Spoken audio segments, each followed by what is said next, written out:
What's up, everybody? This is Kyle Recker coming at you another video review, and today we're taking a look at the WWE Elite Series 116 Jade Cargill. Yes, finally, here she is. We got our first WWE Mattel figure of her, and I've been very much looking forward to this. It took me a little while to find her. I didn't want to pay scalper prices for her on eBay, and my stores were restocking this particular wave, so let's wait it out a little bit. And lucky enough, I finally found her. Now, so I'm very very excited for this figure, not just because I like Jade, but I do like seeing different figures from different companies and seeing the comparison. So we will be comparing this to her AEW figure from Jazzwares. So I do like seeing like the comparisons between the two figures, even if they're different companies who are making WWE figures, like for example. So there's just an idea that I really enjoy about that. Anyways, first things first, out of the packaging, we got Series 116. We got a pretty badass picture of Jade right there. Jade Cargill, first time in the line. I was like seeing that. Got a picture of Jade there, Series 116. Elite collection there. Of course, certified authentic, Jade Cargill, first time in the line. The back got a picture of her from the event it's based on. Looks like the Royal Rumble. Career highlights and her stats. You can pause right there if you want to read all that stuff. Yeah, bio, career highlight, pause it right there if you want to read.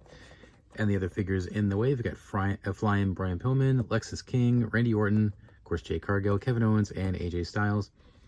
Flying Brian Pillman passed for me because that's not the version of Brian Pillman I want for my collection. Like, I liked him when he was like more like psycho, like more psychopath. This is him when he was in the tag team in WCW with, I think it was Austin. Lexus King, good figure. I've seen it a few times in the store. I like it, but I'm not a fan of him really yet, but we'll see. Randy Orton, I do plan to pick up Randy Orton because I could use an updated Randy Orton. I love the new torso they gave it. Jade Cargill, obviously you got here. Kevin Owens, I've been needing a updated Kevin Owens figure for a while with all his tattoos. I think my last figure I got of him was actually what you saw here on the channel. I think it was Elite Series 61, I believe. So I need a new Elite Kevin Owens with the tattoos, and I haven't been able to find him, so I'll probably pick that one up. AJ Styles pass. I don't care for the outfit on that one, so AJ pass. So you can expect reviews of Randy Orton and Kevin Owens coming soon in the future as soon as I find them. Anyways, that's it for the package. So let's open up Jade Cargill and see what we got here. All right, so here's Jade Cargill out of her packaging. And for the first time we got her from Mattel, as far as our first figure goes, very solid. It's not perfect by any means, but still really nice figure, honestly. Anyways, let's get right into it. First up, her accessories. She comes with 2 pairs of hands. We got the her entrance hands. And we got a pair of standard gripping hands. Now, one thing I was surprised by is on her entrance hands, she has the painted nails. Whereas on the gripping hands, they are not. Which does surprise me because we have seen some women figures in the past where both sets of hands have the painted nails. I'm trying to think of an example. I think it was Kairi Sane. I think it was her first Elite figure from Elite 73 where she had the full pirate outfit. Both sets of hands had the nail polish, including the gripping hands. So why aren't they painted on Jade here when they're painted on her entrance hands? I'm not sure. I don't get it, honestly. And she comes with this pretty cool jacket here, though, with the, I guess you could say feathers, I guess, on the side. Silver, almost like scale design, and says Jade on the back. Now, I agree with My Damn Toys. I don't care for the material this is made of. It feels kind of like, almost like a bootleg. Like one of those fake bootlegs you might buy online or something. Like, that's what it feels like. It feels like a kind of a cheap rubber.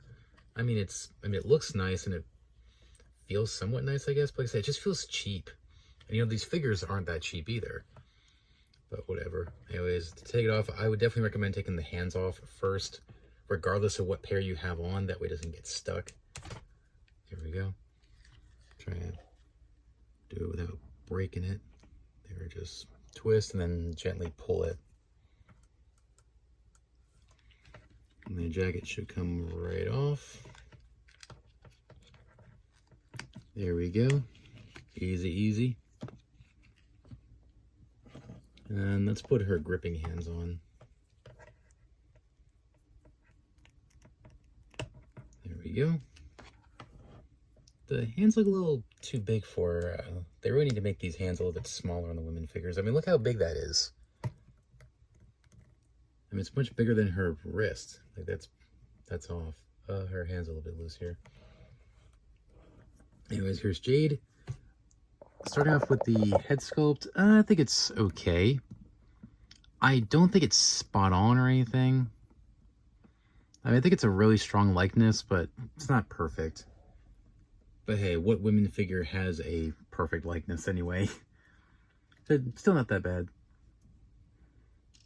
I think it looks good. I think the makeup looks good. I think the hair looks good.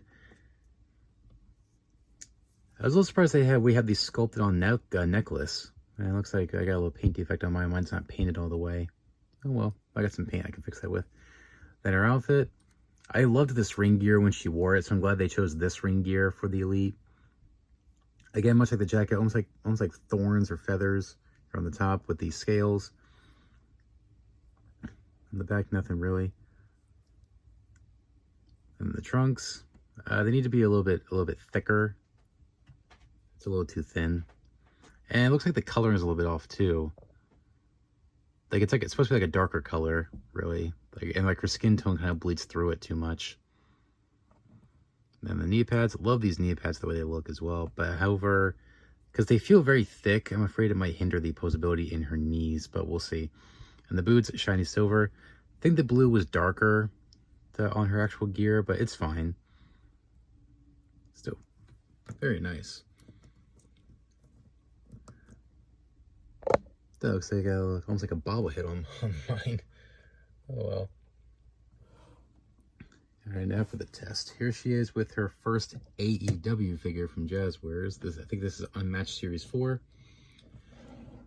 Yeah, there's the comparison. Both figures have their pros and cons, honestly. I would say the way the outfit looks, I would say the Jazzwares one's better, especially with the way her trunks are. They're a little bit higher and thicker because that's more accurate. Her physique, I think they got the arms better on the WWE one. I think the hair looks a little bit better on the AEW one. And I think the physique on her torso is a little bit better on the AEW one. Arms better on the WWE one. Physique is better for the torso on the AEW one. So yeah, they both have pros and cons. Which figure do I like better? I'm gonna say this WWE one. Like I said, they both have their positives and negatives. Articulation center for the Elite figures. Head rotates 360. I'm surprised the hair doesn't hinder it. Goes up and down a little bit. I'm surprised how loose the head on mine is. Arms rotate 360. In and out. Not that far, unfortunately. Bicep swivel. Double jointed pinless elbows. Love it. Swivel at the wrist. It does at the hinge, of course. Of course, the upward torso. Nice. Waist. Legs forward. Pretty decent kick. All right, that's good. One of the better hip joints. Back, in and out. All right. Swivel the thigh cut. All right, now let's test out these knees. Because like I said, this knee pad feels thick, so I'm worried it might hinder it. Let's see. A little bit, but not terrible, I guess. So double jointed. Looks like pinless knees. All right. So with the boot, hinge at the ankle. Got the ankle rocker, the ankle pivot a little bit, and we do got the toe articulation. All right, so pretty sweet. I'm surprised they're putting this toe joint more often on the boots now for the men and the women figures, when that was kind of like an exclusive joint for the Ultimate. So it's getting kind of pointless to have Ultimates now that they have the double jointed elbows and the toe joints on the Elites now. Because originally that was exclusive to the Ultimates, so it's kind of pointless now. It's like the only difference between the Ultimates now is they got the butterfly joints. I mean, how long until we get the butterfly joints on the Elite figures? Then it would be pointless to buy an Ultimate then, especially with it being a higher price tag. Oh, and one other thing I forgot to mention between the AEW and the WWE figure is the skin tone. I think the skin tone's a little bit more accurate on the AEW one. But who knows, maybe they'll fix that on later Jade figures. So it's not like too drastic or anything. It's not like Hulk Hogan where he's like so pale, whereas in real life he's really tan. Like, it wasn't like that, but still not that bad compared to the two. So it just kind of sucks with the minor loose joints with the hand here. The hand's a little bit loose, and also, why does it feel like a bobblehead on this one, on mine. Hopefully not too many people have that problem. So for her first figure from WWE, I think this is a very strong release. So it's not perfect, but still a very strong figure. Final thoughts on Jade. Honestly, for her first figure from Mattel and WWE, I think this is a very strong figure. Like I said, it's not perfect, but still a very strong figure, especially for her debut in the line. Only complaints I have with it is really minor loose joints, really, on this hand and this ankle joint here. And also, her head feels almost like a bobblehead. And I don't care for the rubber material they used on the jacket. Like I say, it feels, like I say, kind of cheap, almost like a bootleg. And plus, usually when they use that material, it kind of breaks over time very easily. So, I don't know. Definitely want to be aware of that. And just some minor color differences that should be darker, like the bronze color on her trunks, as well as the blue on her boots. And the skin tone should be a tad bit darker, just to make it look a little bit more accurate. Like I said, it's not terrible. It's not like too drastic, different, but hopefully they just make it a little bit more accurate, since they pride themselves on being the most accurate as possible. But still, I would say this is still a very strong release. So it's if you can find her in the store still, or get her online for a good deal, I would say definitely pick her up. Hopefully we get a updated Elite soon where she has the short hair. I know she kind of has the long hair back, but still, I'd like to see an Elite with the short hair. I mean, we got a basic coming out soon with that, but I'd like to see an Elite of that. And hopefully the next Jade figure doesn't have the same problem as this one has with the loose joints. Anyways, pick this figure up if you can. Anyways, thanks so much for watching, guys. Please rate, comment, and subscribe. Be sure to stay tuned for my next review, which I'm very excited for this one. We got the new Legends Series 27, The Great Muta, one of my most anticipated figures as of late. I cannot wait to review that. And also, make sure to subscribe and ring that bell so you don't miss a single review. And stay tuned for more reviews, not just WWE action figures, but AEW action figures, toy hunts, stop motions, some shorts, and a whole lot more. So make sure to subscribe so you don't miss it. Anyways, thanks for watching, guys. Please rate, comment, and subscribe. Until next time, remember, you can't touch my dream, and you can't touch my soul. I'm out. Take care, guys. Bye.